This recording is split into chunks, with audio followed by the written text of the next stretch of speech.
నమస్తే, నేను Naresh. Welcome to స్వతంత్ర బిగ్ టాక్. తెలంగాణ లోక్సభ ఎన్నికల్లో ఎవరికి ఎన్ని సీట్లు వస్తాయి? బీజేపీ ఎన్ని చోట్ల గెలుస్తుంది? కాంగ్రెస్ ఎన్ని చోట్ల సీట్లు దక్కించుకుంటుంది? 10 ఏళ్ళు అధికారంలో ఉన్న బీఆర్ఎస్ ఎన్ని స్థానాల్లో సత్తా చాటుతోంది? తెలంగాణ వ్యాప్తంగా ఎక్కడ విన్నా ఇప్పుడు ఇదే అంశంపై చర్చ జరుగుతోంది. అత్యధిక సీట్లు మావే అంటూ కాంగ్రెస్ బీజేపీ నేతలు ధీమాగా చెబుతున్నా ఎన్ని స్థానాలన్నది మాత్రం స్పష్టంగా చెప్పలేకపోతున్నారు. అటు రాజకీయ పండితులు, సర్వేలు సైతం ఈ అంశంలో తడబడుతూనే ఉన్నారు. ఓటింగ్ జరిగిన సరళి వారిలో ఈ అనుమానాలకు ప్రధాన కారణంగా తెలుస్తోంది. అనేక చోట్ల బీఆర్ఎస్ శ్రేణులు సైతం బీజేపీకి సపోర్ట్ చేసినట్లు వార్తలు రాగా, కొన్ని చోట్ల అధికార పార్టీతో లోపాయికారి ఒప్పందాలు చేసుకున్నారని తెలుస్తోంది.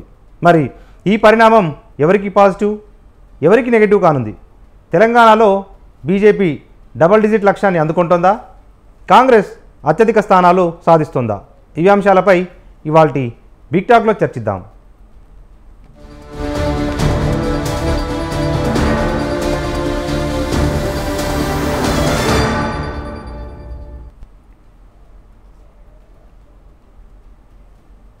తెలంగాణ లోక్సభ ఎన్నికలకు సంబంధించి ఎవరికి కూడా అంతు చిక్కట్లేదు.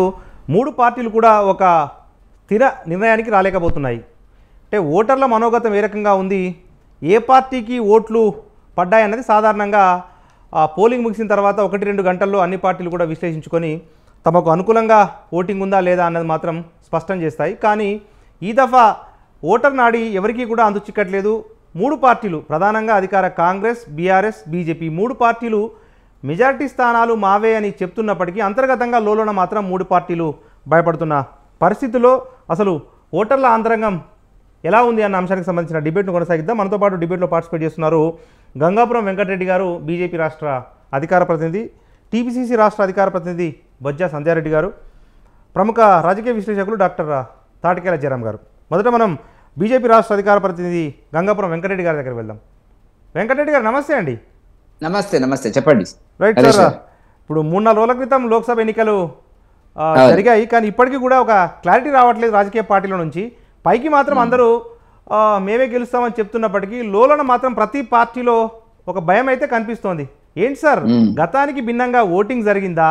ఎందుకు రాజకీయ పార్టీలు అంచనా వేయలేకపోతా ఉన్నారు? ఎందుకంటే ప్రతి పార్టీకి నెట్వర్క్ ఉంటుంది, కార్యకర్తలు ఉంటారు, బూత్ స్థాయి నాయకులు ఉంటారు, అయినప్పటికీ ఎందుకు క్లారిటీ రావట్లేదు? లైవ్ లో ఉన్న మిత్రులందరూ కూడా జయరామ్ గారితో సహా నమస్తే. ఇప్పుడు మీరు అన్నది నరేష్ గారు ఒక మంచి ప్రశ్న. ఎందుకంటే ఏ పార్టీ కూడా ఒక ఖచ్చితమైనటువంటి నిర్ణయానికి రాలేకపోతుంది ఫలితాల గురించి అనేటువంటిది. కానీ భారతీయ జనతా పార్టీకి సంబంధించినంత వరకు మేము ఖచ్చితంగా ఉన్నాం. మీరు చూసుంటారు నరేష్ గారు, ఎన్నికలు పోలింగ్ ముగిసిన 6 గంటలకు పోలింగ్ ముగిసితే 7 గంటలకు మా రాష్ట్ర అధ్యక్షులు కిషన్ రెడ్డి గారు, కేంద్ర మంత్రి కిషన్ రెడ్డి గారు పార్టీ కార్యాలయంలో నాంపల్లిలో ఒక సమావేశం, ప్రెస్ మీట్ పెట్టడం జరిగింది. చిట్ చాట్ కాదు, ప్రెస్ మీట్ పెట్టి స్పష్టంగా చెప్పడం జరిగినటువంటిది.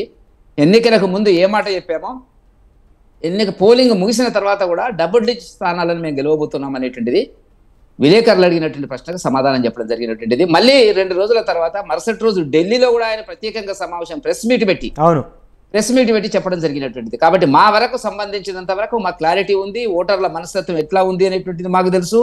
మోడీ గారికి ఈ దేశంలో ఉండేటువంటి ఇమేజ్, అది తెలంగాణలో ఏ విధంగా విస్తరించింది, గ్రామ ప్రాంతాల్లో ఎన్నడూ లేనటువంటి వర్గాలు కూడా ఇవాళ బీజేపీ వైపు చూసినటువంటి సందర్భం మాకు ప్రాక్టికల్ గా మేము ఫీల్డ్ లో ఉన్నాం కాబట్టి, క్షేత్రస్థాయిలో చూసాం కాబట్టి మాకు ఒక అంచనా ఉన్నటువంటి మాట వాస్తవం. మిగతా పార్టీల గురించి నేను మాట్లాడను. అయితే చాలా ప్రాంతాలలో విచిత్రమైన పరిస్థితి. ఎందుకంటే మన మిత్రుల్లో లైవ్ లో కూడా వచ్చినటువంటి చాలా మంది మిత్రులు, అంటే బీజేపీతో కొంత వ్యతిరేకత ఉన్నటువంటి నేను కూడా సుమారుగా ఒక 2-3 రోజులు రాష్ట్ర నలుమూలల నుంచి, అక్కడ ఆలంపూర్ నుంచి ఆదిలాబాద్ వరకు, ఖమ్మం నుంచి వరంగల్, ఇదంతా కూడా నేను కూడా సర్వే చేసి చాలా మందిని బీజేపీకి వ్యతిరేకంగా ఉండేటువంటి మిత్రులను నేను మాట్లాడడం జరిగింది. సమాచార సేకరణ చేసినప్పుడు కూడా చాలా పాజిటివ్గా భారతీయ జనతా పార్టీకి ఈసారి ఎవ్వరు ఊహించనటువంటి ఒక ప్రకంపనలు వచ్చేటువంటి పరిస్థితిలో ఇవాళ ఫలితాలు భారతీయ జనతా పార్టీ వైపు ఉంటవి అని చెప్పి మాకు ఒక స్పష్టత మాత్రం ఉన్నది. నేను ఎందుకు ఈ మాట అంటున్నానంటే, కిషన్ రెడ్డి గారు చాలా స్పష్టంగా చెప్పడం జరిగింది. ఎలక్షన్లకు ముందు చెప్పడం వేరు నరేష్ గారు, చాలా మాట్లాడతాం. పూర్తయిన తర్వాత ఒకే ఒక్క గంటలో కిషన్ రెడ్డి గారు 7 గంటలకు ప్రెస్ మీట్ మాట్లాడడం జరిగింది. అదే రేవంత్ రెడ్డి గారు మాట్లాడలే. రేవంత్ రెడ్డి గారు ఇప్పటి కూడా నేను చూసినంత వరకు సబ్జెక్టు కరెక్షన్ ఏంటంటే, మామూలుగా ప్రెస్ మీట్ పెట్టి మాట్లాడేటువంటి చాలా ఉత్సాహంగా మాట్లాడేటువంటి రేవంత్ రెడ్డి గారు ఇంట్లో నివాసంలో మరుసటి రోజు ఎప్పుడో చిట్ చాట్ తీయడం జరిగింది. ఇక చిట్ చాట్ అంటే ఏంటో మీకు విలేకరిగా సీనియర్ విలేకరిగా తెలుసు కదా, మనం రికార్డ్ చేయడానికి వీల్లేదు, విన్న మాట ఏదో చెప్పడం జరుగుతుంది. ఆయన 14 సీట్లు పక్కా అని ఎన్నికలకు ముందు అనేక సభల్లో మాట్లాడినటువంటి రేవంత్ రెడ్డి గారు చివరికి 9 నుంచి 12, 9 నుంచి 13కు వచ్చి రావడం జరిగింది. అంటే 13 నుంచి 14 నుంచి 5 సీట్లు తగ్గించుకున్నటువంటి సందర్భం మనకు కనపడుతున్నటువంటిది. కాబట్టి ఇవాళ మేము 10, 12 స్థానాలను మేము గెలవబోతున్నాం అనేటువంటిది మాకు స్పష్టత ఉంది.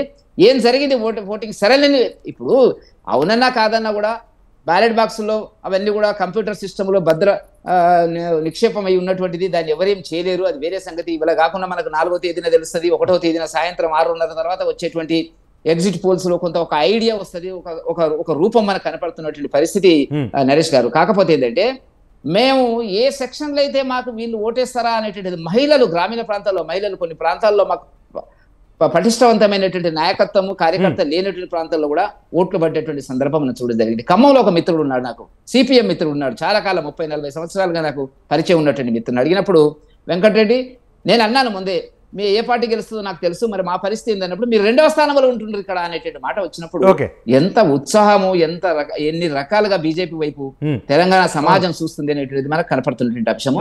ఇది మోదీ ఇక్కడ కాంగ్రెస్ కోటేసినాం అయిపోయింది, మోదీ వైపు దేశం భద్రంగా ఉండాలి, దేశం జాతీయ భావంతో ఉండాలి, దేశం సమగ్రాభివృద్ధి సాధించాలి, ప్రపంచంలో ఒక గుర్తింపు రావాలనేటువంటి లక్ష్యం చేత మోదీ వైపు చూసినటువంటి పరిస్థితుల్లో మోదీ గాలిలో ప్రకంపనల్లో ఆ తుఫాన్లో కాంగ్రెస్ టీఆర్ఎస్ పార్టీ కొట్టుకొని పోయేటువంటి పరిస్థితి వల్ల రేపు 4వ తేదీ నాడు మనం ఓటింగ్కి వెళ్ళినప్పుడు స్పష్టంగా కనపడుతుంది. Right okay. మనతో పాటు టీపీసీసీ రాష్ట్ర అధికార ప్రతినిధి బొజ్జా సంజయ్ రెడ్డి గారు ఉన్నారు. సంజయ్ రెడ్డి గారు నమస్తే అండి. సంజయ్ రెడ్డి గారు నమస్తే. సంజయ్ రెడ్డి గారు నా వాయిస్ వినిపిస్తుందా మీకు? వినిపిస్తుందండి. వినిపిస్తుందా? ఓకే. ఏంటి మేడం, కొంత నమ్మకము సన్నగిలుతున్నట్టుంది కాంగ్రెస్లో. వెంకటరెడ్డి గారు చెప్తున్నట్టుగా గతంలో 1 లెక్క 14 పక్క అన్న టీపీసీసీ చీఫ్ ముఖ్యమంత్రి రేవంత్ రెడ్డి ఇప్పుడు మాకు 9 నుంచి 13 స్థానాలు, అయితే 9 లేకపోతే 13 స్థానాలు అనే స్థితికి వచ్చినట్టుగా ఉన్నారు. అయినా ఇప్పటికీ ఆ 9 స్థానాల మీద కూడా కాంగ్రెస్కు కాన్ఫిడెన్స్ కనిపించట్లేదు. ఎందుకంటే మీ అభ్యర్థులే బాహటంగా బయటకు వచ్చి బీఆర్ఎస్ బీజేపీ ఒక్కటైపోయాయి, బీఆర్ఎస్ ఓటు మొత్తం కూడా బీజేపీకి ట్రాన్స్ఫర్ అయింది అన్న ఒక వాదనను ఎత్తుకున్నారు. అంటే భవిష్యత్తు ఓటమికి సంకేతంగానే దీన్ని చూడాలా ఏంటి? ఇప్పుడు బీఆర్ఎస్ అయితే మేము ఓడిపోయినాం అని చెప్పేసి అయితే తట్టాబుట్ట చదువుకొని అయితే పోయింది కదండి, మీరందరూ కూడా చూసిండ్రు కదా.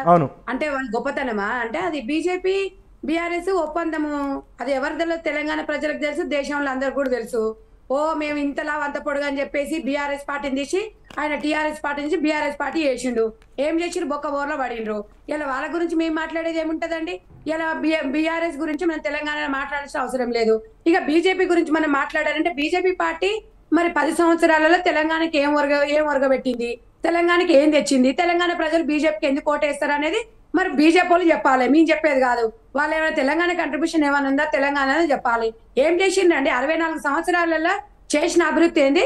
64 సంవత్సరాలు చేసిన వీళ్ళ అప్పులేననేది బీజేపీ పార్టీ నిర్ణయించుకోవాలి. వాళ్ళ ఒకసారి ఆత్మ పరిశీలన చేసుకోవాలి. ఏం చేసిర్రు, ఏం తీసుకొచ్చి చేసిండ్రు? నల్లధనం అంటే నల్లధనం ఏమైనా తెచ్చినారా? అకౌంట్లలో 15 లక్షలు తెచ్చిండ్రా? జిఎస్టీ తెచ్చి ప్రజల మీద తడిసి భారం ఓపెన్ చేసినందుకు వేయాలన్నా ఓటు? దేనికైనా తెలంగాణ ప్రజలు అనుకుంటారు. ఇలా బీజేపీ ఏదో మోడీ అంటే మోడీని చూసే ఓటేయాలి. తెలంగాణలో బీజేపీ ఎవరైతే క్యాండిడేట్ నిలబడారో వాళ్ళని చూసి ఓటేయద్దని చెప్పేసి వాళ్ళు కూడా వచ్చి బయట చెప్పుకుంటున్నారు. అంటే మోడీని చూసి ఓటేస్తే మోడీని చూసి అభివృద్ధి, మరి మోడీని చూసి అభివృద్ధి వచ్చిన గతంలో ఉన్న 4 బీజేపీ మరి ఎంపీలు మరి గతంలో ఏం పసుపు బోర్డు అనేది మనం 10 సార్లు మాట్లాడుకున్నామండి. పసుపు బోర్డు అనేది ఇప్పటికీ కూడా అక్కడ ఓపెన్ చేయకుండా మళ్ళీ దాన్నే ఇప్పుడు ఎట్లుందంటే అరచేతుల స్వర్గం చూపిస్తున్నట్టుగా వీళ్ళు మాట్లాడుతున్నారు. బీజేపీ పార్టీ కంట్రిబ్యూషన్ ఏముంది, ఏం చేయాలి తెలంగాణలో కాదు దేశంలో? బీజేపీ పార్టీ ఎందుకు ఓటేయాలి అంటే ఇలా ఎల్ఐసి అమ్ముకున్నందుక, బిఎస్ఎన్ఎల్ అమ్ముకున్నందుక, లేకపోతే ఇన్ని దాడులు చేసుకుంటా కులము మతము ప్రచారాలు చేసుకుంటా దాడులు చేసుకుంటా దేవుడి పేరు చెప్పి ఓట్లాడుకున్నందుక వీళ్ళు చేసిన అభివృద్ధి ఏంటని తెలంగాణ ప్రజలు నిలదీస్తున్నారు. మీరు ఒక్కసారి ఈ కాంగ్రెస్ పార్టీ చరిత్ర గురించి వాళ్ళకి తెలుసుకోవాలండి, మేము తెలుసుకోవాల్సిన అవసరం. మమ్మల్ని చూసి ఎందుకు? మేము 64 సంవత్సరాల్లో ఎంతో అభివృద్ధి చేసినాము. మరి 64 సంవత్సరాలలో ఎన్ని ఇలా బ్యాంకులు దోసుకున్నారు, ఇలా రైతులను పట్టించుకోలేదు. ఏదో ఇలా ఊటనే ఈ రోజు ఎలక్షన్స్ వచ్చినాయని చెప్పేసి 2000 ఖాతాలు వెళ్ళడం కాదు, ఎలక్షన్ల దృష్టిలో పెట్టుకొని కాదు. గతంలో మోడీ గారు ఏం చెప్పారు, గతంలో 5 సంవత్సరాల క్రితం ఏం చెప్పారో వాళ్ళు ఆత్మపరిచయం చేసుకోవాలి. మేము బహిష్కరించాలి బీజేపీ పార్టీని, ఇలా కాంగ్రెస్ పార్టీని. మేము నిజంగా రేవంత్ రెడ్డి గారు చెప్పింది నిజం, అది 100% నిజం. మాకు 13 సీట్లు వస్తాయి. ఏదో బయటకు వచ్చి మా నేతలు చెప్పారని ఏదో కళ్ళబొల్లి కాబుర్లు చెప్పడం కాదు, నిజంగా. ఎందుకంటే ఇలా రైతుల కోసం ఆలోచించేది మేము, బలహీన వర్గాల కోసం ఆలోచించేది లేదు, మహిళల కోసం ఆలోచించేది మేము. ఇలా తెలంగాణ వచ్చిన తర్వాత తెలంగాణ వచ్చింది, తెచ్చింది, ఇచ్చింది మేమే. కాబట్టి తెలంగాణ వచ్చినాక మేము తెలంగాణ గవర్నమెంట్ లో లేం కాబట్టి ఇప్పుడు అధికారంలోకి వచ్చినాక డెఫినెట్ గా మేము అన్న మాట ప్రకారంగా 15వ తారీఖు ఇలా మేము రైతులకు ఏ మాట అయితే ఇచ్చినామో అది తప్పకుండా మేము నెరవేర్చి తీస్తామని చెప్పేసి తెలంగాణ ప్రజలు నమ్మిండ్రు. క్రాస్ ఓటింగ్ జరిగినా కూడా ఇలా కాంగ్రెస్ పార్టీకి వేసిండు కానీ ఏదో బీజేపీకి వేసిండు అంటే ఉనికి కాపాడుకోవడానికి వాళ్ళు చెప్తున్నారు తప్ప ఇలా అక్కడ ఇలా నిలబడ్డ నాయకులు వాళ్ళే ఒప్పుకుంటున్నారు కదా, మా ముఖాలు చూసి వేయట్లేదు ఓటు మోడీ గారిని చూసి. మోడీ గారు వచ్చి తెలంగాణలో వచ్చి ఎప్పుడన్నా వచ్చి ఎక్కడన్నా బస్సులలో కానీ నియోజకవర్గంలో పర్యటించిందండి? ఇది కాదండి. ఇక్కడ ఉన్న అందుబాటులో ఉన్న మీకు ఒక్కటే గుర్తు పెట్టుకోవాలి, నిజామాబాద్ లో ఇలా బీజేపీ పార్టీ ఒక్కటి గెలిచింది అని అంటే ఈ రోజు అతని మీద వ్యక్తిగతంగా తనని చూసి తన అందుబాటులో ఉంటాడు వేసిన, మోడీని చూసి వేయలేదు. ఎప్పుడైనా చెట్టుపై చెప్పి కాయలు అమ్ముకోవడం బీజేపీ పార్టీకి అలవాటు. ఇలా సార్ ఎందుకంటే పెద్ద పెద్ద వాళ్ళు మేధావులు వాళ్ళు మాట్లాడతారు. సరే వాళ్ళు మాట్లాడినంత మాత్రాన వాళ్ళ పార్టీ గురించి మాట తప్పులేదు. కానీ ఇలా కాంగ్రెస్ పార్టీ గురించి, కాంగ్రెస్ పార్టీకి మస్తు చరిత్ర ఉంది. ఇలా నాసా కంపెనీలు ఏర్పాటు చేసింది ఎన్నో. ఇలా ప్రతి ఒక్క అణుబాంబు నుంచి ఇలా గుండె నుంచి అణుబాంబు వరకు తయారు చేసినది ఇలా కాంగ్రెస్ పార్టీ. ప్రజల కోసము ఇలా బలహీన వర్గాలు ఎస్సీ వాళ్ళ గురించి సబ్ ప్లాన్లు తీసుకొచ్చి ఎన్నో చేసింది. ఇలా ఉపాధి హామీ పథకం ఇవన్నీ ఎవరు తీసుకొచ్చిందండి? ఇవన్నీ ఆలోచించాలి. ఇలా మోడీ గారు ఏం చేసిరు బీజేపీ పార్టీ నుంచి అనేది తెలంగాణ కానీ దేశంలో ప్రజలందరూ చెప్పాలి. వాళ్ళు చెప్పుకోవాలా కానీ ఇలా ఏదో చెప్పేసుకొని మేం గెలుస్తాం మీకు ఏముంది, మీ కంట్రిబ్యూషన్ ఏముంది తెలంగాణలో ఒకసారి చెప్పండి. మోడీ గారు బొమ్మ పెట్టేసుకుంటే అయిపోతుందా? అంటే ఏదో మనము ఏదో 1 గంట సినిమా లాగా 2 గంటల సినిమా 5 సంవత్సరాలని ఇలా తెలంగాణ ప్రజలు ఇలా కాంగ్రెస్ పార్టీ నమ్మింది, కాంగ్రెస్ పార్టీ ఓటేసిండ్రు.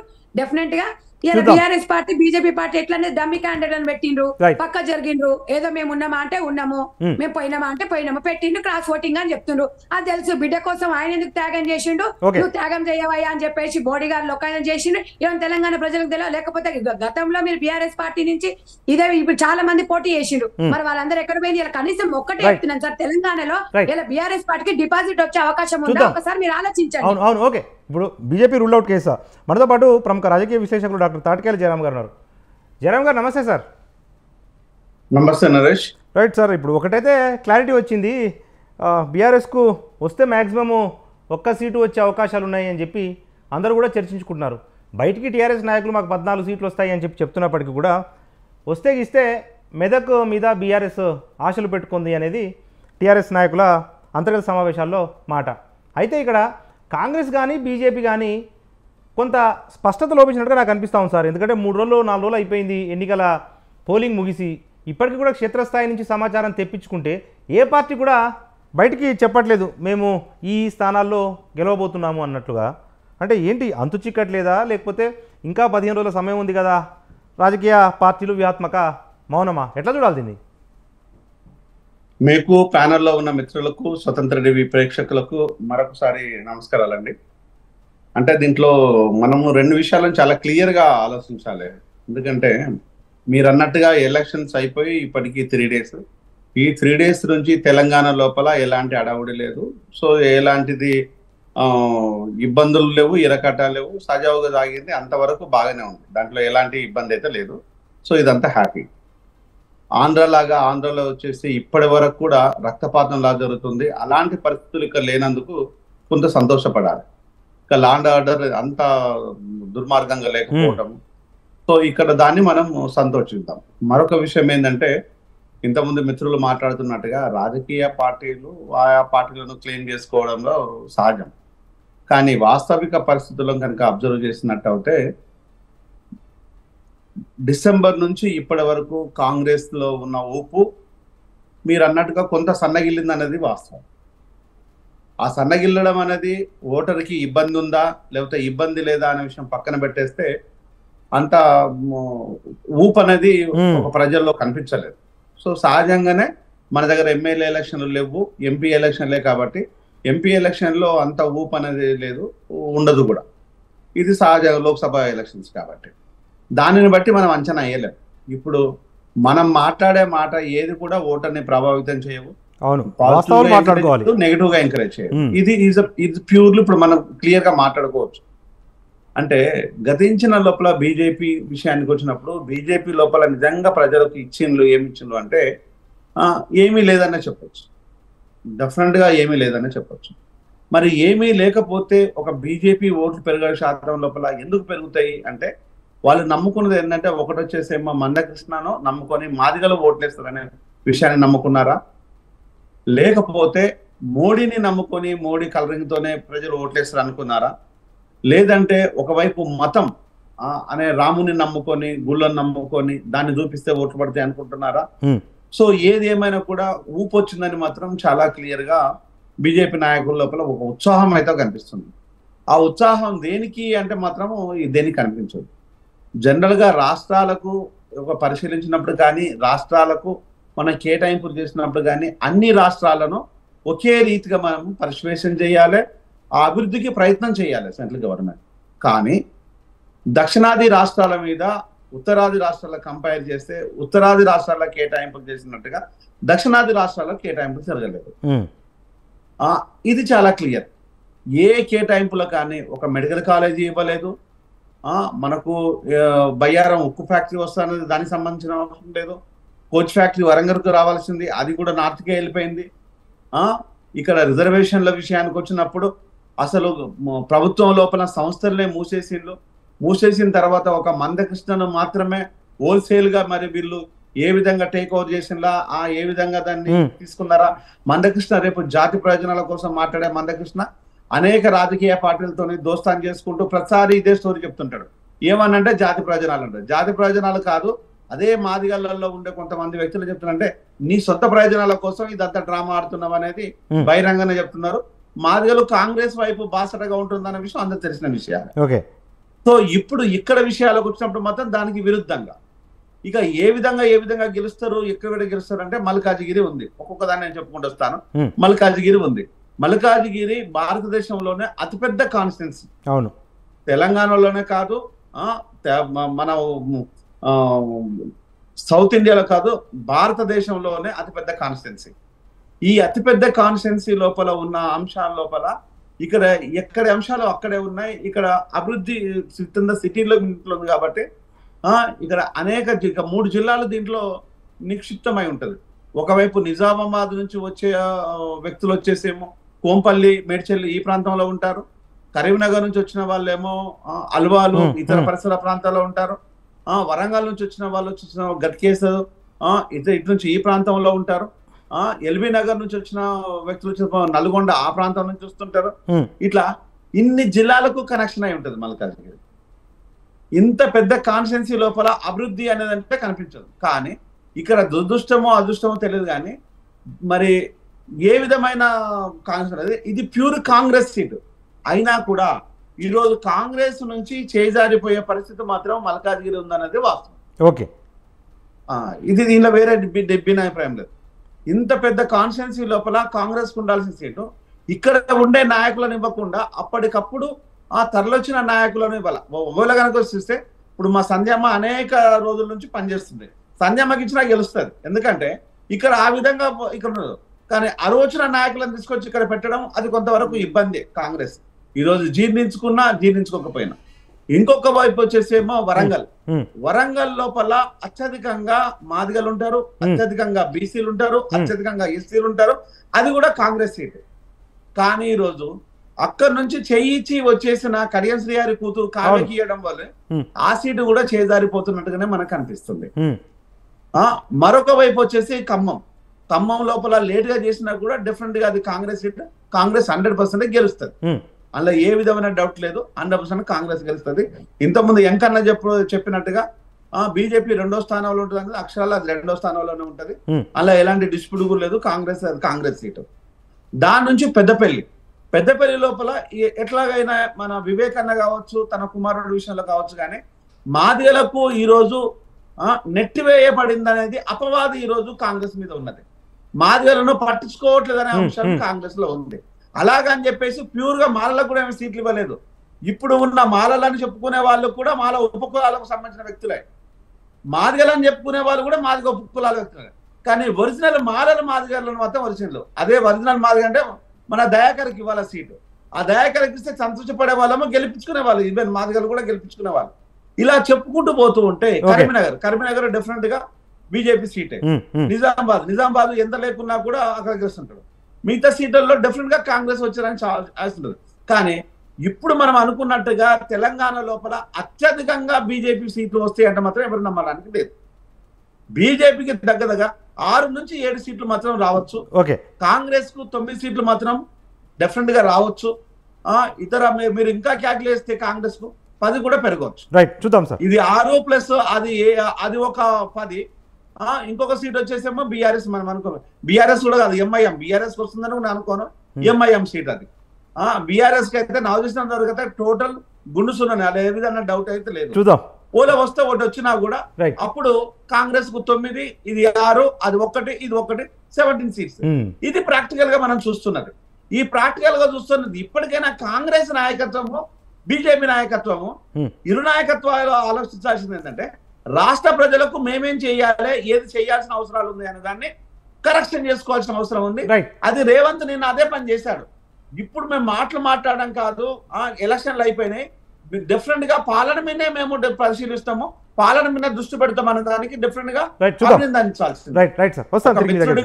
ఒక శ్రేయోభిలాషిగా, కాంగ్రెస్ నాయకత్వాన్ని కోరుకునే వ్యక్తిగా, కాంగ్రెస్ ప్రభుత్వాన్ని అభినందిస్తూనే ఇలాంటి అవసరాలు డిఫరెంట్ గా ఉన్నాయి. ఇలాంటిది డిఫరెంట్ ఈ చేంజెస్ కావాలి. కానీ బీజేపీ విషయానికి వస్తే ఒకవైపు రిజర్వేషన్లు లేవు, కంపెనీలు లేవు, ఉద్యోగాలు లేవు, ఇవ్వాల్సిన నిధులు ఇవ్వలేదు, చేయాల్సినది ఏది చేయలేదు. మళ్ళీ బీజేపీ వస్తుంది.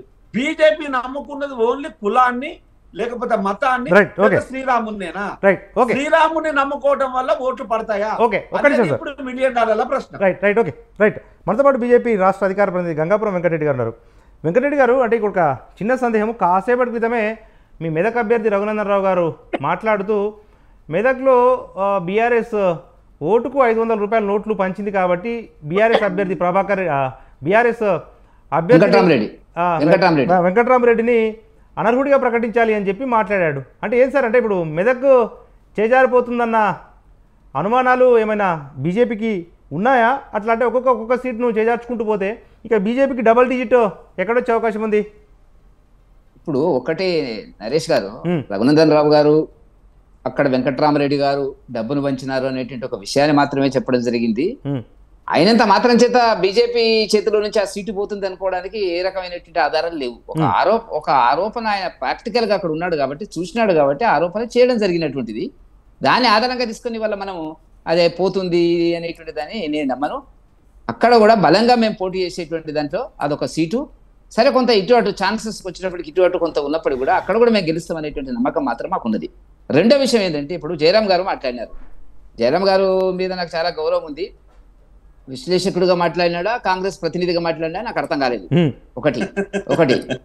ఒకటి బీజేపీ కేంద్ర ప్రభుత్వం రాష్ట్ర ప్రభుత్వానికి తెలంగాణకి ఏమీ చెయ్యలేదనేటువంటి ఒక నిరాధారమైనటువంటి ఆరోపణ చేయడం జరిగినటువంటిది.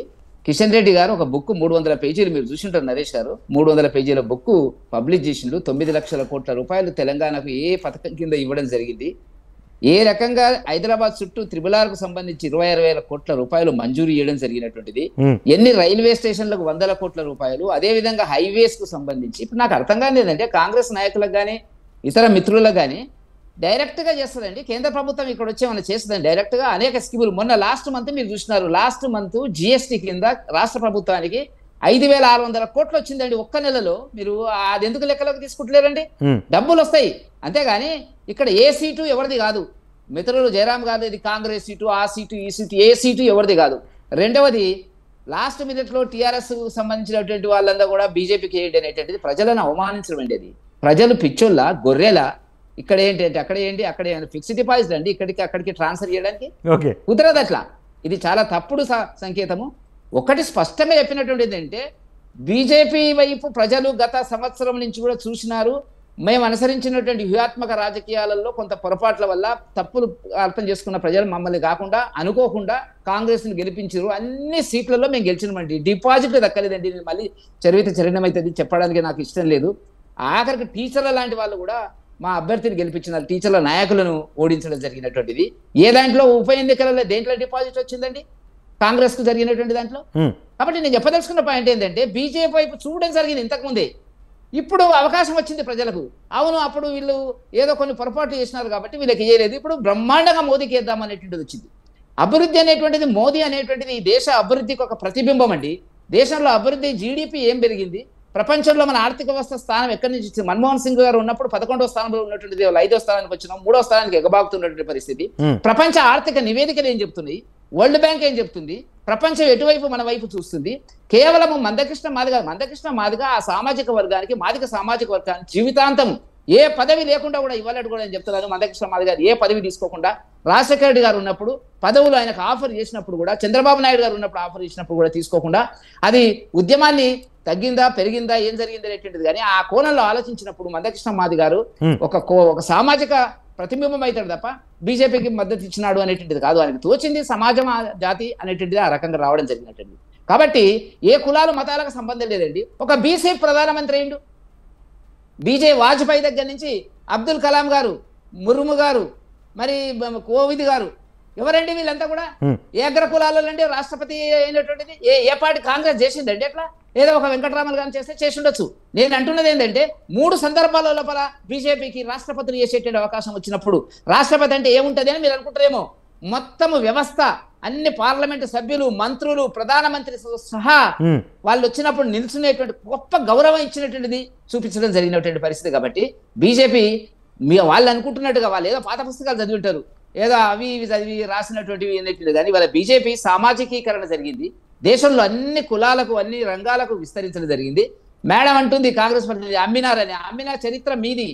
369లో ఉద్యమం చేసిన మేము కొట్లాడినం ఇచ్చినామంటే 369లో నేను డిగ్రీ విద్యార్థిని 369 మంది విద్యార్థులను పిట్టలాగా కాల్చి చంపింది ఇందిరాగాంధీ.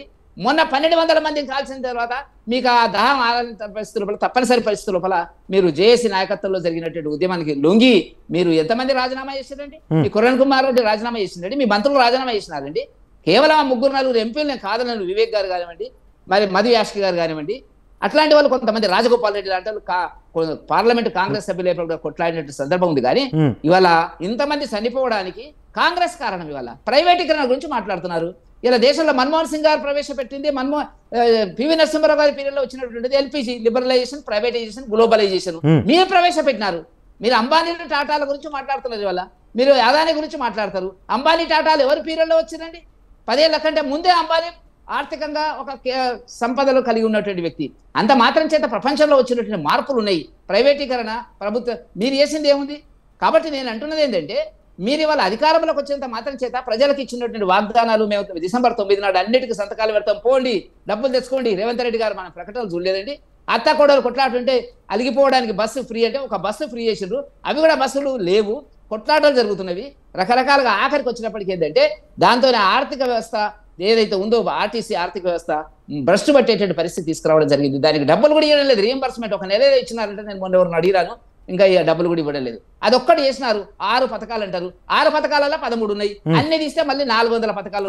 6 పథకాలు ఇంప్లిమెంట్ చేసినాం అనే పద్ధతిలో ఉంది. కాబట్టి నేను అంటున్నది ఏంటంటే నరేష్ గారు, టీఆర్ఎస్ ఓడిపోవడానికి 10 ఏళ్ళు పట్టింది. కానీ ఇవాళ రేపు వచ్చేటువంటి ఫలితాలు సరే ఏదైనా రానివ్వండి, మనం 4వ తారీఖు నాడు మనం మాట్లాడతాము. 5 మాసాల లోపల నిజానికి చర్చ జరగకూడదు, అసెస్మెంట్ చేయకూడదు, కాంగ్రెస్ పరిపాలన మీద అసెస్మెంట్ జరగకూడదు. అయినా కూడా ప్రజలు కాదని మోదీ గారి నాయకత్వం లోపల తెలంగాణలో కొత్త శకము ప్రారంభం కాబోతుంది, విజయడంగా మోగించబోతున్నాము. సరే వాళ్ళు చెప్పుకోనివ్వండి 14 సీట్లు వచ్చినాయా 15 సీట్లు వచ్చినాయా అనేది. 14 పక్క అన్నోళ్ళు 9కి దిగజారినారు. మేము ఇప్పటికీ స్టాండ్ అయి ఉన్నాము.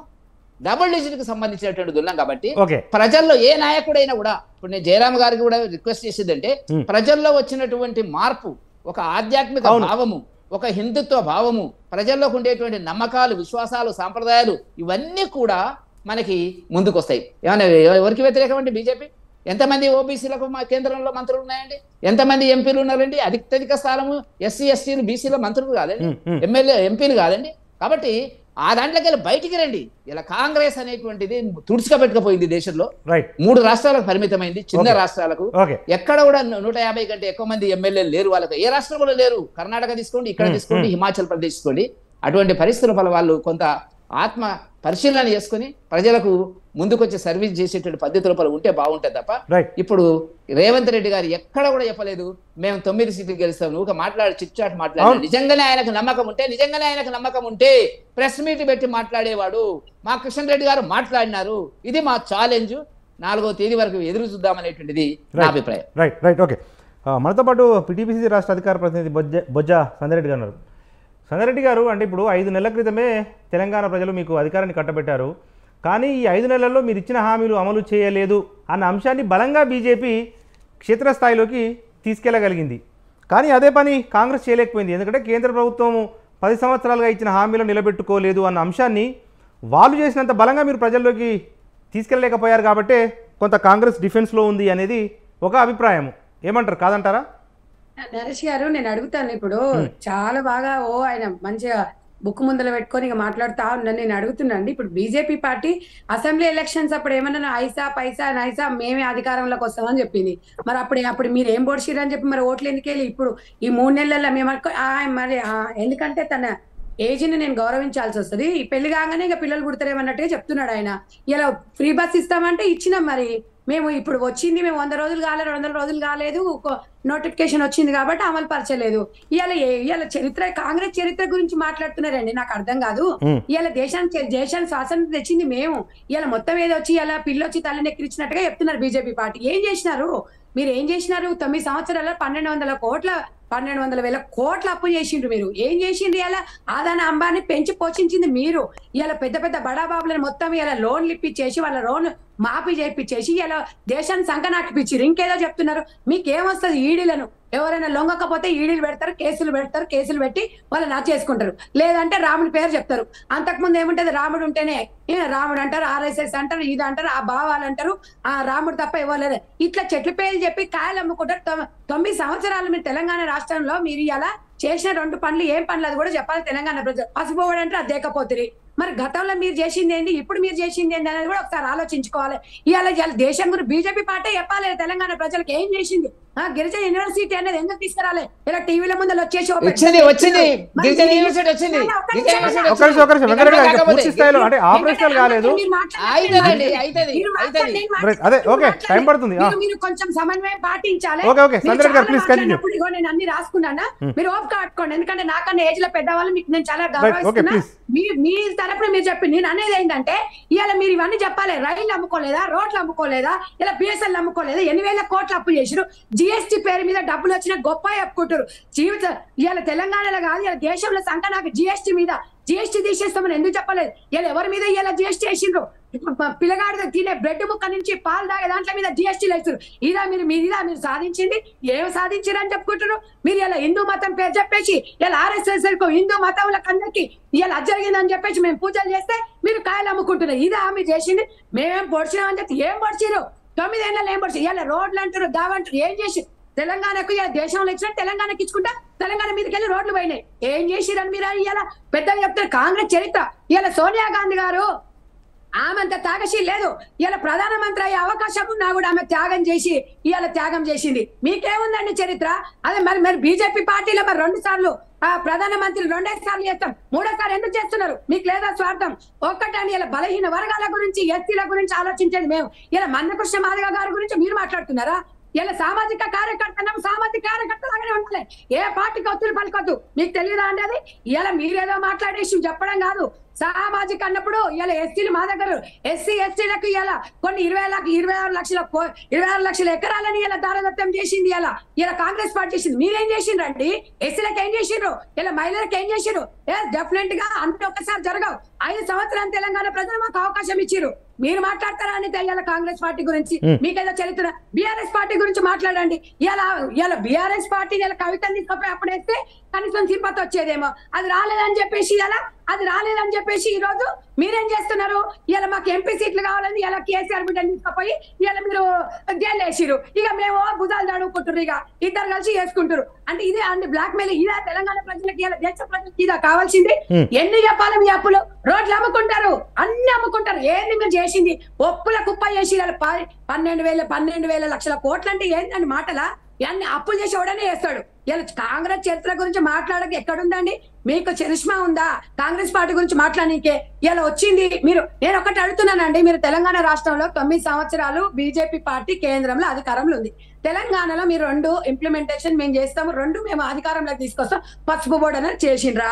గిరిజన నిర్వచనం చేసిండ్రా? దానికి మీరు సమాధానం చెప్పాలి. మేము ఇది చేసిన జాతీయ హోదా ఏమైనా పాలమూరు ఎత్తిపతలకి ఏమైనా జాతీయ హోదా ఇచ్చినా? అది కూడా లేదు. మేమేదో చేసినాం అంటారు. ఇలా ప్రతి విషయంలో బీజేపీ పార్టీ వచ్చినాక ఒక్కటికి 3 ఇంతలండి కూరగాయల ధరలు. అంటే నియంత్రణ అంటే మీకు తెలియదా? ఇలా తెలంగాణ ఇలా ఎంత ఉన్నది? మేము కాంగ్రెస్ ప్రభుత్వం ఉన్నప్పుడు గ్యాస్ ఎంత ఉంది? 450 అయింది. బీజేపీ పుణ్యమా అంటే ఇలా 1,200 రూపాయలు. ఇలా మేము 500 సిలిండర్ మేము ఇస్తున్నాం. మీకేం తెలుసా అండి? మీరు మాట్లాడుతున్నారా? మీరు కాదు, సామాన్యమైన ప్రజల నాడు తెలిసింది కాంగ్రెస్ పార్టీకి. మీరేం చేస్తారు? ఇలా 60 రూపాయలు ఉన్న డీజిల్ పెట్రోల్ ధర 120 రూపాయలు, 115 రూపాయలు అయింది.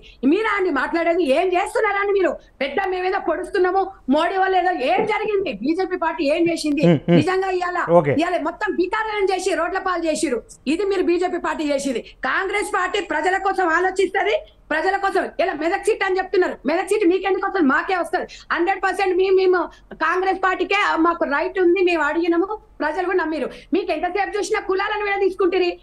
కులాలు మతాలు, కులము మతం ఈ 2 తీసి చేసుకుంటారు. మేము ఏ రోజైనా ఒకటి నరేష్ గారు, ఏ రోజైనా కాంగ్రెస్ పార్టీ కుల మతాలను అతీతంగా కాంగ్రెస్ పార్టీ ముందుకు పోయింది. బీజేపీ పార్టీ మీరు ఒక్కడే ఎత్తున. ఇంకా మీరు కొన్ని రోజులు పోతే ఏం చెప్తారంటే మేము అసలు పుట్టక ముందుకు తాతకి దగ్గు తెలియదు, మేమే నేర్పించిన బీజేపీ పార్టీ, అందుకే వాళ్ళకి దగ్గు వచ్చిందని చెప్తారు. రాముడికి పూజ అంటే ప్రతి ఒక్కరు ముసలోళ్ళు కూడా రామ రామ రామ రామ అనుకుంటా కూర్చుంటారు. అంటే అది ఒక దేవుడు దైవత్వం అనేది మన మనసులో ఉండాలి. బీజేపీ పార్టీ చెప్తే రాదు. ఇలా రావుడిని మీరే పూజిస్తున్నట్టు మేమే దయ్యాల్లాగా ఏదో మాట్లాడుతున్నారు. అది కాదు. తెలంగాణ ప్రజలు నవ్వుతున్నారు అందరూ. ఇలా రావుని పేరు చెప్పుకొని మేమేదో ఓట్లు దండుకుంటున్నామని, కులాల పేరు చెప్పుకొని. కాంగ్రెస్ పార్టీ చరిత్ర గురించి మీకు కాదు, మేము ప్రతిదీ ఇలా గుండు సుధించి అనుభవం తయారు చేసింది మేము. ప్రతి ఒక్క విషయంలో ఇలా మహిళల గురించి కానివ్వండి, యువత గురించి కానివ్వండి, ఏం చేసినాడయ్యా మీ మోడీ? 2 కోట్ల ఉద్యోగాలు అన్నాడు. ఉద్యోగాలు ఏదో ఉద్యోగాలు ఇచ్చినని చెప్తున్నారు, యువతకి ఏదో చేసినని చెప్తున్నారు. ఇలా కాంగ్రెస్ పార్టీ చేసింది. మేము డెఫినెట్ గా చేస్తాం. మేము వచ్చిన 2-3 నెలలలో మేము ఉద్యోగాలు ఇచ్చినాం. చూసినావా నువ్వు? వచ్చి ఉన్నదని మొత్తం బీఆర్ఎస్ పార్టీ మొత్తం ఉన్నాయండి తెచ్చుకొని తిరిగిపోయి మొత్తం వీళ్ళ దారి మొత్తం కోట్లు సంపాదించుకున్నారు. అప్పుడు మీరు అధికారంలో అడగలేదు అనుకో, అప్పుడు ఎందుకు అడగలేదు? రైట్ లేదు మీకు.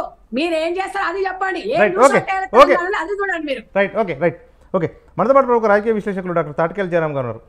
జయరాం గారు, అంటే ఇప్పుడు ఎవరు అంగీకరించినా అంగీకరించకున్నా గతంతో పోలిస్తే ఈ లోక్సభ ఎన్నికల్లో బీజేపీ అనేది ప్రతి గ్రామంలోకి చొచ్చుకుపోయింది. అంటే పార్టీ నాయకుల ద్వారా కాకుండా రామ మందిరం అనుకోండి, లేకపోతే మోడీ ఇమేజ్ అనుకోండి, ఇతరత్ర కారణాలు, లేకపోతే కాంగ్రెస్ ఇచ్చిన హామీలు ఈ 5 నెలల్లో నిలబెట్టుకోకపోవటము, దాంతోపాటుగా బీఆర్ఎస్ బలహీనపడటము, వెరసి ఎప్పుడు లేనంతగా తెలంగాణ వ్యాప్తంగా బీజేపీ విస్తరిస్తున్న పరిస్థితులు అయితే కనిపిస్తూ ఉన్నాయి. కాదంటారా దీన్ని? ఇది నరేష్, నేను ఇప్పుడు మా ఎంకన్నా డెఫినెట్ గా నాకు ఎంకన్నా నా మీద గానీ నాకు ఎంకన్న మీద గానీ ఒక మంచి రిలేషన్ ఉంది, అందులో డౌట్ ఏం లేదు. కానీ ఎంకన్న కోసం నేను ఒక ఎవిడెన్స్ చూపిస్తాను. దీంట్లో నేను అనేది కాదు, ఇది నమస్తే తెలంగాణలో వచ్చిన ఆర్టికల్. ఈ ఆర్టికల్ సారాంశాన్ని నేను చెప్తాను. ఇది బీజేపీ మిత్రపక్షమైన, మొన్నటి వరకు మిత్రపక్షం లాగా ఇప్పుడు కూడా సైలెంట్ మిత్రపక్షమే. బీజేపీ పై డౌట్, మార్కెట్ డౌన్, దళా స్ట్రీట్ లో డైలమా. గత 5 రోజులుగా 1,500 పాయింట్లు పడిపోయింది. 20 రోజులుగా 2 లక్షల కోట్లు ఆవిరైపోయింది. ఇది ఈ ఆర్టికల్ సారాంశం. అంటే బీజేపీ మీద డౌట్ లేకపోతే, బీజేపీ కన్ఫ్యూజన్ లో లేదు అనడానికి ఈ ఆర్టికల్ సాక్ష్యం. ఇది నేను వేరే పేపర్లో ఇంకా ఈనాడులోనో ఇంకెక్కడో వస్తే నేను ఇది చెప్పదలుచుకోలేదు. ఇది వీళ్ళ మిత్రపక్షమైన నమస్తే తెలంగాణలో వచ్చిన ఆర్టికల్. ఇది 5th ఆగస్టు రోజు వచ్చిన ఆర్టికల్. ఈ ఆర్టికల్ చాలా భద్రంగా పెట్టారండి 2024. అంటే ఇక్కడ మార్కెట్ ఇంత డమాల్ అయిపోవడానికి గల కారణాలు ఏంటంటే, బీజేపీ ఏదైతే ఎక్స్పెక్ట్ చేస్తున్నదో అదేం లేదు, అంత సినిమా లేదు. ఒకవైపు నేను చెప్పేది ఒకటే, ఎంకన్నా మీరు కానీ మీరు మాట్లాడే విధానం కానీ డిఫరెంట్ గా మేము మీ ముందు మీ తర్వాత పుట్టిన వాళ్ళం, మిమ్మల్ని డెఫినెట్ గా మేము ఫాలో అవుతాం. కానీ విషయాలు ఎందుకు చెప్పాల్సి వస్తుందంటే, ఒకవైపు ఏమో రిజర్వేషన్లు ఉండొద్దు, కంపెనీలు ఉండొద్దు, పబ్లిక్ సెక్టార్స్ ఉండొద్దు, పబ్లిక్ సెక్టార్ లోపల ఎలాంటి అపాయింట్మెంట్స్ లేవు, ఎలాంటి ఇది రిక్రూట్మెంట్ లేదు, కానీ రిజర్వేషన్లను కాపాడతారంట. అంటే దీనికి ఎక్కడైనా సంబంధం ఉందా? ఒకవేళ కనుక రిజర్వేషన్లను కాపాడాలంటే కంపెనీలను నెలకొల్పాలి, అందులో రిక్రూట్మెంట్ పెరగాలి. కంపెనీలు ప్రైవేట్ పరం చేసుకుంటూ రిజర్వేషన్లు ఎలా కాపాడతారు? ఇంకొక వైపు మందకృష్ణ ఆడుతున్న డ్రామా ఏంటంటే, బీజేపీతోనే అన్ని సాధ్యం అంటాడు. అన్ని సాధ్యం ఏంది? మందకృష్ణకు సాధ్యమా? మందకృష్ణ అవసరాల కోసం సాధ్యమా? లేకపోతే మాదిగ సమాజానికి సాధ్యమా? మాదిగ సమాజాన్ని ఇప్పుడు 30 సంవత్సరాలుగా ఏ పార్టీ దగ్గర పోతే ఆ పార్టీకి తాకట్టు పెడుతున్నట్టుగా నువ్వు మాట్లాడుతున్నావు తప్పితే, ఇప్పటి వరకు నీ ఎదుగుదల కనిపిస్తుంది తప్పితే మాదిగలకు ఎదుగుదల ఎక్కడ ఉందా? ఇది డైరెక్ట్ గా అడగాలంటే మందకృష్ణ వల్ల ఈ ప్రయోజనాలు ఎప్పుడైనా ఎక్కడైనా నెరవేరాయా? ఆ గత నుంచి 4 సంవత్సరాల లోపల తప్ప ఈ 4 సంవత్సరాలు 26 సంవత్సరాల ఉద్యమాలకు ఏ ప్రయోజనాలు నెరవేరినాయి అంటే ఏ ప్రయోజనాలు నెరవేరలేదు. అంటే ఒకవైపు వచ్చేసేమో మణిపాల్ మన కళ్ళ ముందు కనిపిస్తుంది, ఉత్తరప్రదేశ్ లో మారణకాండ చూసాము. ఒక ఆడపిల్లను చంపేసిన తర్వాత ఆ బిడ్డను రేప్ చేసి నాలుక కోసేసి గ్యాంగ్ రేప్ చేసేసి వాళ్ళు బయటకు వచ్చిన తర్వాత వాళ్ళకు దాసోహాలు పడేసిన ప్రజలు ఉన్నారు. ఆ బిడ్డను ఆ కుటుంబాన్ని ఇవ్వకుండా పోలీసులే దహనం చేసింది. ఇది మన కళ్ళ ముందు కనిపిస్తుంది. ఇవన్నీ ప్రజల కళ్ళ ముందు కనిపిస్తున్నాయి. ఇక్కడ జయరాం గారు అంటే అక్కడో ఇక్కడో నాకు కూడా ఒక డౌట్. జయరాం గారు ఇప్పుడు ఒక్క నిమిషం సార్, చిన్న డౌట్ దీనికి సంబంధించి. తెలియని విషయం కాదు, తెలంగాణ కళను కాస్త తీసుకెళ్లేసి మళ్ళీ ఇది నార్త్ వైపే పంపించేశారు. మరి బయ్యారం ఉక్కు ఫ్యాక్టరీ ఎక్కడ పోయింది? ఇక్కడ కంపెనీలు కావాలి కదా. నేను కోచ్ ఫ్యాక్టరీని ఎందుకు అడుగుతున్నా అంటే అక్కడ ఎంప్లాయ్మెంట్ వస్తుంది, కులాలకు మతాలకు అతీతంగా ఎంప్లాయ్మెంట్ వస్తుంది. మరి ఆ ఎంప్లాయ్మెంట్ లేనప్పుడు, కంపెనీ లేనప్పుడు ఆ కంపెనీ ఎక్కడ ఉండకూడదు కదా. నార్త్ వైపు ఎందుకు తరలించకపోయారు? బయ్యారం ఉక్కు ఫ్యాక్టరీ ఎక్కడికి పోయింది? ఈ రోజు అనేక కంపెనీల విషయానికి వచ్చినప్పుడు ఆ కంపెనీలు ఏమైపోయింది? ఆజంజాయి మిల్స్ వరంగల్ కు అన్నం పెట్టింది, జీవనాధారం. దాన్ని బీఆర్ఎస్ బీజేపీలు దాన్ని పూర్తిగా నిర్వీర్యం చేసేసాయి. ఆ భూములను కూడా అమ్ముకొని తిన్నారు. మరి ఏం చెప్పాలి? ఈరోజు నేను మాట్లాడేది ఏదో కులాల గురించో పార్టీల గురించి కాదు. కాంగ్రెస్ రేవంత్ తో మాట్లాడితే నాకు వచ్చే ప్రయోజనాలు లేవు, మోడీ గారి గురించి మాట్లాడితే నాకు వచ్చే ప్రయోజనాలు ఏమి లేవు. ఇక్కడ ప్రజా ప్రయోజనాల కోసం మాత్రమే మాట్లాడుతున్నాను నేను. ఆ విషయాన్ని ఎంకన్నా గుర్తిస్తారని నాకు నమ్మకం ఉంది.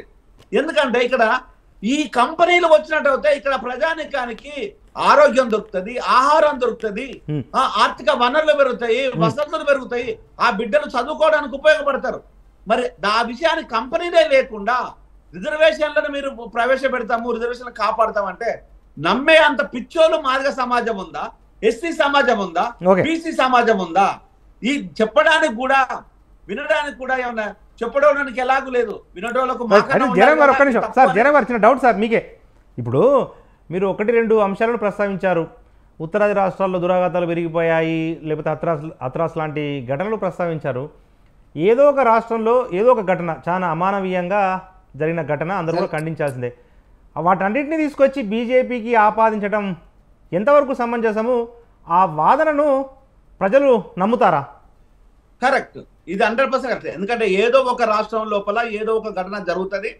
ఇక్కడ దిశ ఘటన జరిగింది, టేకు లక్ష్మి జరిగింది. దిశ టేకు లక్ష్మి చూసినప్పుడు ఆ వ్యత్యాసాన్ని కూడా చూసాము. ఇక్కడ బీజేపీని ఒక్కడే నిందించాల్సిన పని లేదు అనేది వాస్తవము.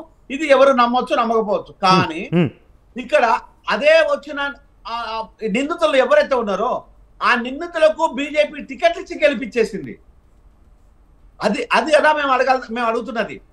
ఏ నిందితులైతే ఉన్నారో ఆ నిందితులను మీరు టికెట్ ఇచ్చి గెలిపించేసి మీకు ఏ విధంగా మీరు వెళ్తున్నారో అక్కడ నిందితులని తెలుసు, మీకు చంపేశారని తెలుసు, పోలీసులు దహనం చేశారని తెలుసు. ఇది ప్రభుత్వ ఆధీనంలోనే జరిగిన ఇదంతా. శవాన్ని కూడా తల్లిదండ్రులకు ఇవ్వకుండా ఎక్కడైనా ఉన్నదా?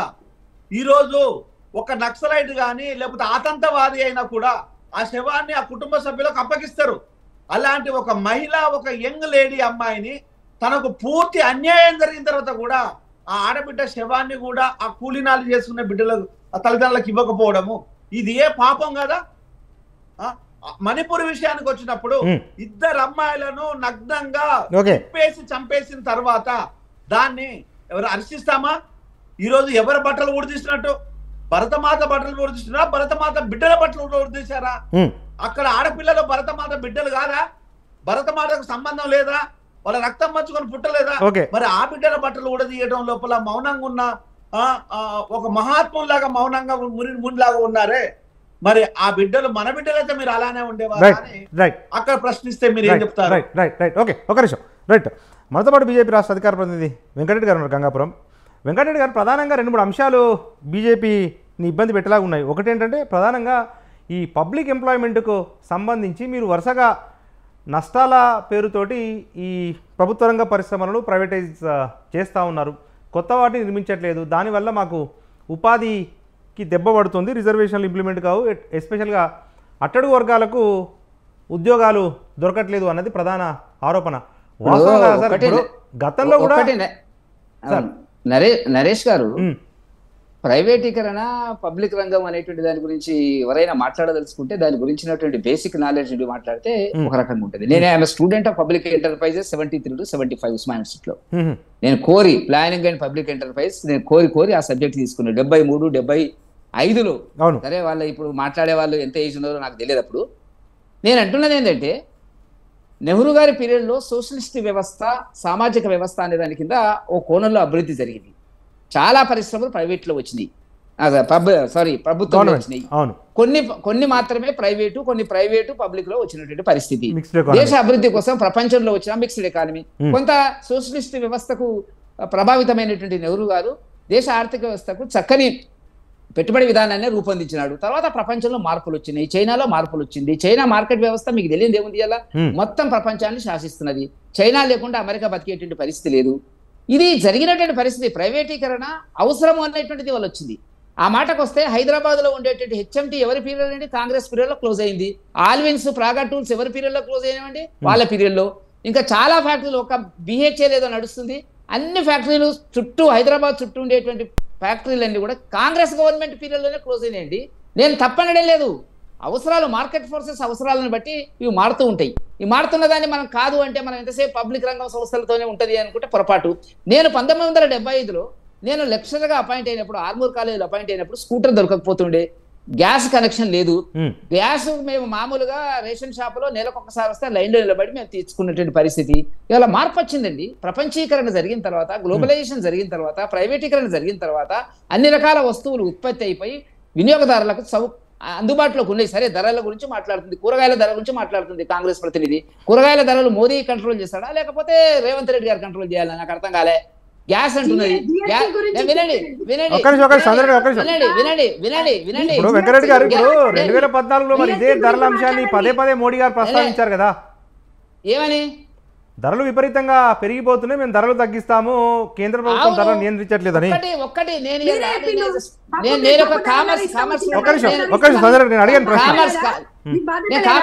నేను చెప్తున్నా, బాధ్యత ఉంటదమ్మా, ఉంటే చెప్తా విను. గ్యాస్ 400 840 అయిందండి. పెరగవాలండి ధరలు. నా జీతం, నేను రిటైర్ అయినప్పుడు నా జీతం 25,000, 1,10,000. ప్రభుత్వ రంగంలో పెరుగుతున్నాయి కానీ జీతాలు ప్రైవేట్ రంగంలో ఆ స్థాయిలో పెరగట్లేదు కదా. నేను చెప్పదలుచుకున్న పాయింట్, నేను ఒక విషయం వినండి. ఆమెకు ఎకనామిక్స్ తెలియకపోతే నాకు తెలియదు. నేను 2008లో ఒక గవర్నమెంట్ జాబ్ నుంచి రిటైర్ అయినప్పుడు నా జీతం 27,000 అండి, నా పెన్షన్. ఇలా నాకు 1,10,000 వస్తుంది. ఎందుకు పెరిగిందండి? ధరలు పెరుగుతున్నప్పుడు జీతాలు పెరుగుతాయి, ఆదాయాలు పెరుగుతాయి, అన్ని పెరుగుతాయి.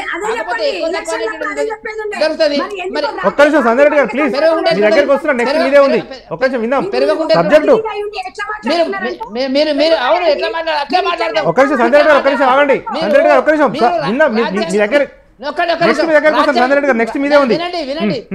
రాజ్యాంగం గురించి మాట్లాడుతున్నారు.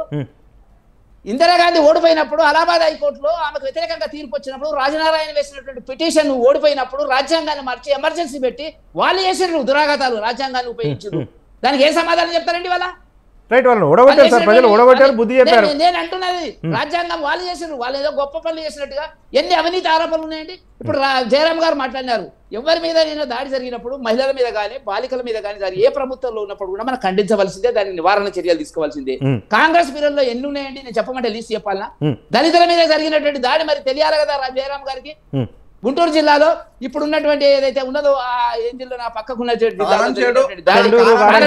కారంచేడుకు సంబంధించి ఆ కారంచేడు దాని మీద దాడి ఎవరి పీరియడ్లో జరిగిందండి? అవి జరగడం మంచిదని నేను అంటలేదు, ఖండించాలి. అదే ఒక పార్టీకి బీజేపీ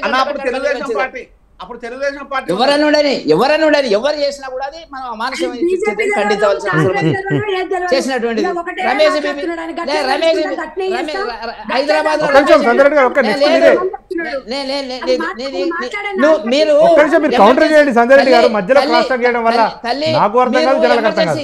దారుణంగా ఈ దేశంలో ఎమర్జెన్సీ పెట్టి పౌర హక్కుల మీద ఉక్కుపాదం ఓపినటువంటి ఇందిరాగాంధీ పీరియడ్ లో మీరు పుట్టుండరు, మీరు పుట్టలేదు. నేను చెప్పదలుచుకుంది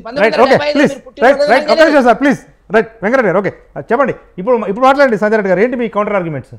సార్ ఇప్పుడు నేను ఇప్పుడు మీరు అడిగేకొచ్చిన తను అడిగేదానికి చెప్తా.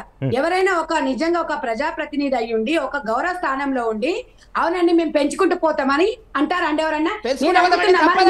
అది అంటే సహజ పరిణామ క్రమం అన్నట్టుగా సార్ చెప్తా ఉన్నారు, వాళ్ళు పెంచడం కాదు. సార్ నేను అనేది ఏంటి నరేష్ గారు అంటే, మరి మీరు 500కి ఇస్తున్నప్పుడు మీకు 1200కి ఎందుకు ఇవ్వలేదు? 1200,000 కోట్ల అప్పులు చేసి ఇలా బడాబాబుల రుణాలు మాఫీ చేసిన చరిత్ర మీకుంటే కాంగ్రెస్ పార్టీ బలహీనమైన వర్గాల వాళ్ళ కోసం 500 సిలిండర్లు ఇస్తే తప్పేముందని మేము అడుగుతున్నాము. మీకేం బాధ అని అడుగుతున్నాం మేము. ఇలా మాకు సాధ్యమైంది మీకెందుకు కాదు? జిఎస్టీ అనేది గతంలోన ఒక బంగారం ఒక సామాన్యమైన మానవుడు ఒక సమానమైన కుటుంబంలో ఒక పుస్తకం కొనాలి అంటే 50,000 రూపాయలు పెట్టే పరిస్థితికి వచ్చిందంటే ఇలా బీజేపీ కాదని నేను అడుగుతున్నా. బీజేపీ వాళ్ళు మీ జీతం గురించి చెప్తున్నావు కానీ నిజంగా ఇలా దేశంలో ఎంతమంది నిరుద్యోగులు ఉండరు, వాళ్ళు ఎందుకు ఉద్యోగాలు ఇవ్వలేదు? వాళ్ళ గురించి ఎందుకు మీరు ఎందుకు గొప్ప చెప్తలేరు? వాళ్ళు ఎందుకు బికారులను చేస్తున్నారు? ఇలా మీరు చెప్పిండ్రు కందిపప్పు ధరల నియంత్రణ చేస్తామన్నారు, ఎందుకు చేయలేదు? మరి సామాన్యమైన ప్రజలకు మీరు న్యాయం చేయనప్పుడు మీకు బీజేపీ పార్టీ ఎందుకు?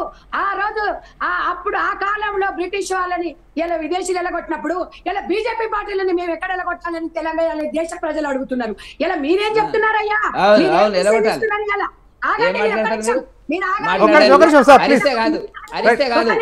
దమ్ము లేదు, మీకు దమ్ము లేదు,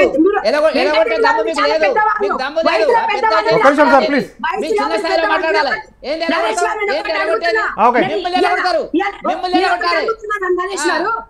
పాల ప్యాకెట్ మీద జిఎస్టీ వేస్తారు, బ్రెడ్ మీద జిఎస్టీ. గతంలో కూడా ఉన్నాయి కదా, అంటే జిఎస్టీ లేకపోతే వ్యాట్ ఉన్నప్పుడు కూడా ట్యాక్స్ ఉన్నాయి, ట్యాక్స్ లేకపోతే ప్రభుత్వం నడుస్తుంది.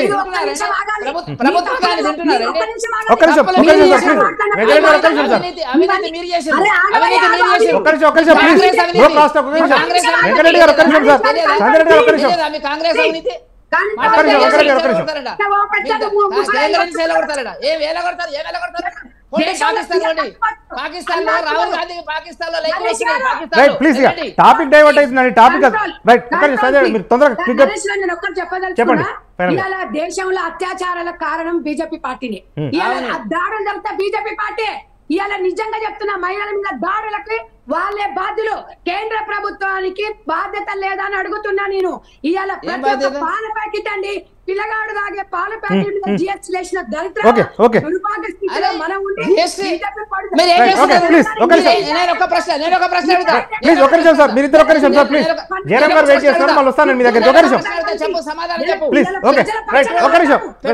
అర్థమైంది. ప్రముఖ రాజకీయ విశ్లేషకులు డాక్టర్ తాటికేలి జయరామ్ గారు. ఒక్క నిమిషం మేడం. జయరామ్ గారు ఏంటి ఇప్పుడు ధరల పెరుగుదల అనేది అన్ని ప్రభుత్వాల్లో జరిగింది, కేవలం ప్రభుత్వాన్ని నిందించడం సహజం కాదు. ఒకవైపు జీతాలు పెరుగుతుంటే వేతనాలు పెరుగుతాయి కదా అనేది ఒక ప్రశ్న. ఏంటి మరి మీ సమాధానం? ధరలు ఆ కాలమాన పరిస్థితులను బట్టి పెరుగుతుంది. సో దాన్ని డిఫరెంట్ గా మనం దాన్ని తప్పుగా చూడలేము. కానీ ఒక విషయాన్ని మనం గమనించాలి, ఎప్పుడైతే ధరలు ఏ విధంగా పెరుగుతుంది అంటే మీకు 2014 వరకు గ్యాస్ సిలిండర్ తీసుకోండి, గ్యాస్ సిలిండర్ 480 రూపాయలు గ్యాస్ సిలిండర్ 2014 వరకు. 2014 నుంచి ఇప్పుడు వరకు తీసుకుంటే 1200 దాటేసి మళ్ళీ ఇప్పుడు 800కు పైచిలుకుగా సిలిండర్ రేటు 750 తగ్గించింది కేంద్రం 300. మళ్ళీ తగ్గించేసి. అంటే ఇప్పుడు 70 సంవత్సరాల నుంచి పెరగని ధరలు 65 సంవత్సరాల నుంచి పెరగని ధరలు ఈ 10 సంవత్సరాల లోపలనే రెట్టింపు ధరలు పెరుగుతున్నారు. ఇది ఒకటి అండర్లైన్ చేయండి. Next petrol. కాంగ్రెస్ ఆ రోజు 2014 వరకు ఉన్న పెట్రోల్ ధర ఎంత అంటే 68 రూపాయలు. ఈ రోజు పెట్రోల్ వచ్చేసి 110 రూపాయలు. నెక్స్ట్ వచ్చేసి మనం ఏదైతే పాల గురించి మాట్లాడుతున్నామో, బియ్యం గురించి మాట్లాడుతున్నామో, ఇది నిత్యావసర వస్తువులు. అంటే పాల ఉత్పత్తుల మీద మాత్రమే కార్పొరేట్ కంపెనీలకు రేట్లు పెరుగుతాయా, లేకపోతే పాలు సరఫరా చేసే రైతుకు రేట్లు నిజంగా పెంచిస్తున్నారా? ఈ రెండింటిని చూడాలి కదా. ఈ వ్యత్యాసాన్ని రైతుకు రాని గిట్టుబాటు ధర కార్పొరేట్ కంపెనీలకు ఎట్లా వచ్చేసింది అనే దాన్ని మనం ప్రశ్నించుకోవాలి. ఇక్కడ ఉల్లిపాయల విషయానికి వచ్చినప్పుడు ఇప్పుడు ఉల్లిపాయల కిలో ఎంత ఉంది అంటే దగ్గర 50 రూపాయల నుంచి 60 రూపాయలకు ఈ రోజు మాళ్ళల్లో అమ్ముతున్నారు. కానీ అదే పండించిన రైతుకు ఆ గిట్టుబాటు ధర ఎందుకు రావటం లేదు? టమాటా వచ్చేసి మేము ఈ రోజు మేము బతకలేకపోతున్నాము, కొనలేకపోతున్నామని రైతులు కింద పారబోస్తే జనాలన్నా తింటారని చెప్పేసి పడబోసి వెళ్ళిపోయారు. మరి రైతుకు గిట్టుబాటు ధర ఎందుకు రాలేదు? సాత్కుంటే మాత్రమే అది వందలలో ఎందుకు రేట్లు పెరుగుతున్నవి? అంటే ఎందుకు ఈ వైషమ్యాలు వైస్తూలేత ఎందుకు? ఇది సెంట్రల్ గవర్నమెంట్ చేయాల్సిన పని ఏంటంటే ఎప్పుడైనా పబ్లిక్ ని ప్లస్ ప్రైవేట్ సెక్టార్ ని సమతుల్యంగా చేయాల్సిన బాధ్యత ప్రభుత్వాలకు ఉంటుంది. ఆ ప్రభుత్వాలకు ఈ గ్యాప్ ను ఏర్పడితే ఇంత పెద్ద గ్యాప్ కనిపించడం లేదా? ఈ గ్యాప్ ను ఎందుకు తగ్గించకూడదు? ఇది ప్రభుత్వాల చేత. ఈ రోజు కాంగ్రెస్ 500 రూపాయలకు సిలిండర్ ఇవ్వడం అనేది రాజకీయాలలో ఒక భాగం. అదే రాజకీయాల భాగం లోపల బీజేపీ కూడా నినాదాన్ని ఎందుకు తీసుకోలేకపోయింది? ఇదే వాళ్ళు చేసే రాజకీయం లోపల మీరు మాత్రం వాళ్ళు చేసేది ప్రజలకు ఇస్తామని చెప్పేది. మీరు కూడా ప్రజలకు అదే ముగిద్దాం, మనం సమయం మించిపోతుంది. మరొక రోజు భారతదేశంలో అభివృద్ధి నమూనా పైన పెద్ద ఎత్తున చర్చ జరగాల్సిన అవసరం ఉంది. ఎందుకంటే ఏ ప్రభుత్వాలు వచ్చినా ఈ ప్రైవేటీకరణ ఆగట్లేదు, ధరల పెరుగుదల ఆగట్లేదు. ఎట్లా అయిపోయిందంటే అమ్మబోతే అడవి కొనబోతే కొరివి అన్నట్టుగా పరిస్థితి దేశంలో మారిన నేపథ్యంలో దీని మీద చర్చ అయితే పెద్ద ఎత్తున సాగాల్సిన అవసరం ఉంది. ఇది ఇవాళ మన బిగ్ టాక్లో పార్టిసిపేట్ చేసిన గెస్టులు ప్రముఖ రాజకీయ విశ్లేషకులు డాక్టర్ తాటికేల జయరాం గారు, టీపీసీసీ రాష్ట్ర అధికార ప్రతినిధి బొజ్జ సంజయ్ రెడ్డి గారు, బీజేపీ రాష్ట్ర అధికార ప్రతినిధి గంగాపురం వెంకటరెడ్డి గారు. అందరికీ కూడా ధన్యవాదాలు. చూస్తూనే ఉండండి స్వతంత్ర.